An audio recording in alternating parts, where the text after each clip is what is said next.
Bonjour, merci de nous recevoir chez Murex. Vous êtes le bienvenu. Alors Murex, 29 ans cette année, va fêter ses 30 ans l'année prochaine et vous en êtes à l'origine. C'est une superbe développement avec plus de 400 millions d'euros de chiffre d'affaires. Est-ce que vous pouvez nous parler un petit peu des métiers de Murex et de ce qu'elle fournit? Alors Murex est un éditeur de logiciels pour les institutions financières. Donc toutes les opérations de marché dans les banques, dans les institutions financières, tout ce qu'on appelle le front office, qui est toute la partie de calcul, et toute la partie back office, qui est toute la partie gestion des transactions, sont faites sur la plateforme de Murex. Donc on a démarré un tout petit peu par hasard, je dois vous avouer, en 1986. À partir de 1987, on a profité du démarrage des marchés financiers ici en France, et depuis, ça ne s'est pas arrêté. Alors la France constitue environ 3% de notre marché. Le marché est essentiellement international, donc on a 97% de nos clients qui sont éparpillés sur les 5 continents de la planète. Le système est en constante évolution, presque comme dans tout métier qui mûrit, vous avez de profonds changements. Et donc, à la fois, on doit s'adapter aux besoins métiers des clients et aux changements technologiques qui sont très profonds. On voit qu'il y a différents métiers. On peut supposer qu'il y a donc aussi différents besoins de compétences chez Murex. Nous, on n'en fournit qu'une petite partie, bien sûr. C'est la plus importante. On voit ces métiers et je sais que vous avez un attrait personnel pour les métiers du développement. Les développeurs qui aiment ce métier, c'est une rare et elle est absolument essentielle parce que sans développeurs, il n'y a pas du tout de Murex. On a beau être nombreux à vendre le logiciel, si le logiciel n'existe pas, ce n'est pas la peine d'aller très loin. Je suis développeur dans une équipe de 5 personnes, dans l'équipe Connectivity. On est rattaché donc à toute la grande équipe intégration, donc où il y a des développeurs et des consultants. Le principe de l'intégration chez Murex, en fait, c'est d'intégrer le logiciel Murex, qui est un logiciel de finance, à tout un système de providers externes de données. C'est-à-dire que le système de Murex ne peut pas travailler de façon autonome. Il est obligé d'avoir des données de l'extérieur, on va dire. Et donc à ce moment-là, nous, notre travail, c'est d'interconnecter le système Murex avec tous les systèmes externes qu'il peut y avoir dans le monde. Dans l'équipe connectivité, nous, ce qu'on fait, c'est qu'on fait ce qu'on appelle un framework, donc une sorte de boîte à outils, qui va être utilisée par d'autres développeurs, donc au sein de Murex ou alors dans le monde, pour développer donc, ces interfaces qu'on appelle les interfaces de connexion. Mon métier, c'est développer des logiciels pour nos clients, pour l'évaluation du risque de leur portefeuille. Donc on pourrait voir ça en plusieurs composants. La première qui est le support et la maintenance des solutions existantes. Murex a une longue histoire, donc on doit supporter toutes ces dernières évolutions déjà. Et ensuite, le développement de nouvelles features pour répondre aux nouveaux besoins de nos clients sur le marché et au niveau de la réglementation. Je travaille dans l'équipe intégration. J'ai ma petite équipe de 3 personnes et mon rôle en tant que product manager consiste à valider, à faire évoluer la représentation de tous les objets métiers au sein de la plateforme. Dans ce contexte, on est amené à travailler avec toutes les équipes fonctionnelles et ça nous permet d'avoir une connaissance globale de la plateforme, tous les objets qu'il y a. On entend par objet métier tout objet qui se trouve dans la base de données.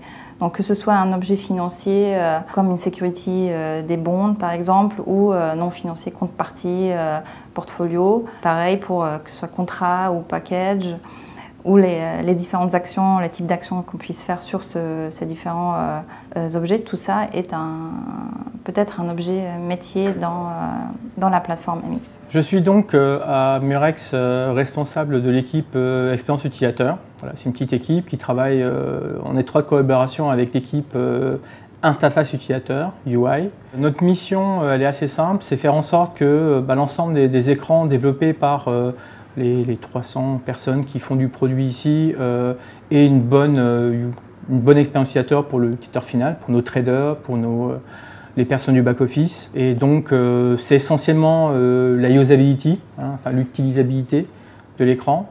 Et donc, on est amené à travailler avec toutes les équipes, aussi bien en amont, donc sur les phases, plus avec les équipes fonctionnelles, sur les phases de spécification, puis également dans la réalisation avec les équipes de développement, parce que c'est eux qui construisent le logiciel, on est un éditeur de logiciel.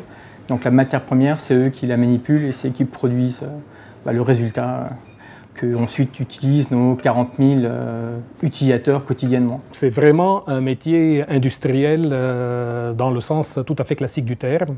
Et en particulier, on doit travailler énormément toute la partie test, c'est-à-dire comment faire pour que le logiciel, à la base, soit proprement conçu, soit de façon agile conçu avec les clients et avec les différentes parties prenantes là-dessus, de façon à ne pas dévier par rapport à ce que le client voudrait qu'il devienne. Et comment assurer les tests en continu, parce que nous avons une seule version qui est constituée de plus de 30 millions de lignes de code. Un projet, ça passe déjà par une phase de définition avec le client, avec nos équipes de consultants fonctionnels. On en discute par la suite avec eux, l'équipe de développement. On lance une phase de développement sur une durée qui peut durer 3-4 mois, avec des phases de validation sur le dernier mois avant la release.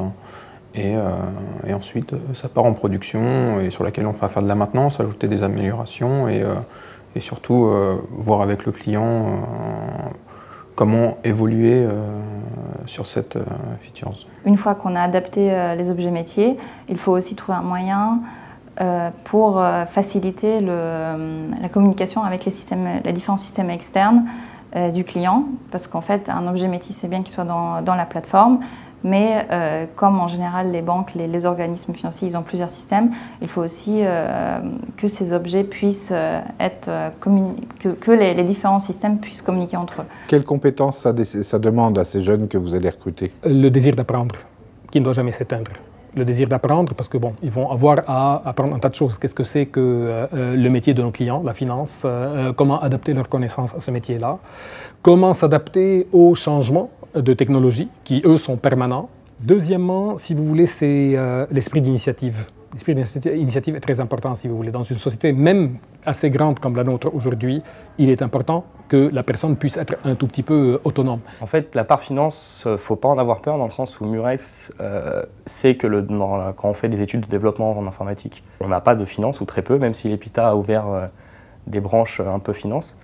L'idée, en fait, c'est que comme Murex, on est conscient, il y a énormément de formations en interne sur la finance, ce qui fait qu'en tant que développement, moi je sais que j'ai passé déjà une douzaine d'heures de formation en finance. Aujourd'hui, un jeune qui rentre chez Murex, comment vous le séduisez? Comment vous le gardez dans cet appétit d'apprendre toujours plus que vous avez indiqué? Et comment vous allez pouvoir le faire évoluer? L'évolution, elle est, comme toujours, si vous voulez, en trois axes. Vous avez une première évolution que j'appellerais, disons, l'évolution verticale, c'est-à-dire que la personne commence au niveau junior, puis au fur et à mesure commence à gérer une équipe, et ainsi de suite. Ça, c'est un peu l'évolution verticale. Vous avez une évolution horizontale, donc on a les métiers de développement, on a les métiers qui sont autour de tout ce qui est test, implémentation, etc. On a les métiers de tout ce qui est suivi client, de vente. Au total, je crois qu'il y a facilement une trentaine ou une quarantaine de métiers différents. Et puis vous avez un troisième axe qui est l'axe géographique. Ça peut intéresser beaucoup de gens et en tout cas pour nous c'est absolument vital puisque je vous ai dit que 97% de nos clients sont en dehors de France et sont vraiment éparpillés sur un peu toute la planète. Alors mes objectifs c'est de devenir meilleur que ce que je suis actuellement. Voilà, découvrir de nouvelles choses, rester un peu dans le côté technique. Il y a beaucoup de choses à faire à Murex, différentes équipes, différents produits, des méthodologies de travail différentes, tant bien en langage, en méthode de travail, c'est très varié du coup, il y a plein de choses à faire et apprendre tous les jours un peu plus. Pour le moment, mes objectifs, en fait, ça fait que 2 ans que je suis à Murex, donc je suis encore en train de progresser du point de vue technique, j'ai encore beaucoup de choses à apprendre.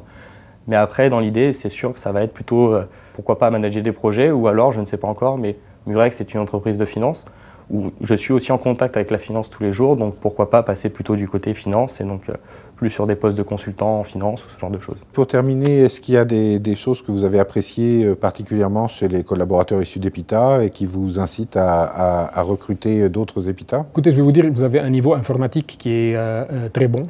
Et vous avez, ça c'est pour ceux qui veulent faire du développement, parce qu'il y a des EPITA qui font aussi toute la partie qui est non développement, si vous voulez, toute la partie clientèle, suivi du produit, et ainsi de suite.